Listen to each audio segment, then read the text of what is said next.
Ils implorent sagement le pardon des Nigérians, pancarte à la main, devant les caméras. Ces hommes sont d'anciens combattants de Boko Haram qui ont fait défection.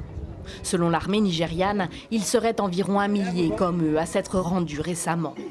La suite, pour ces ex-djihadistes et leurs familles, c'est le retour à la vie civile.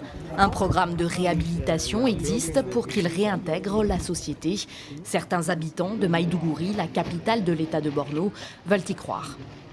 Nous prions pour qu'Allah montre la bonne voie aux autres combattants de Boko Haram, pour qu'ils comprennent que ce qu'ils font, ce n'est pas bien, afin qu'ils puissent être en paix et mener une vie heureuse.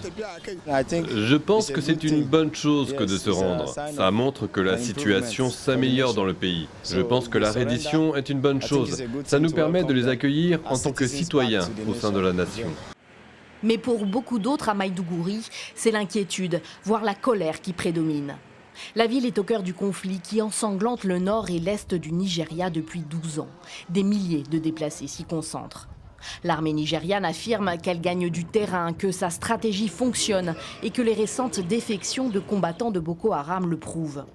Pour certains observateurs, ces désertions s'expliquent plutôt par le recul de l'organisation face à un autre groupe djihadiste, l'État islamique en Afrique de l'Ouest. Ce serait lui qui aurait pris le contrôle depuis la mort du chef de Boko Haram, Abubakar Shekau, en mai. L'insécurité touche aussi l'ouest et le centre du pays, mais là-bas ce sont des groupes criminels qui agissent et attaquent régulièrement des écoles.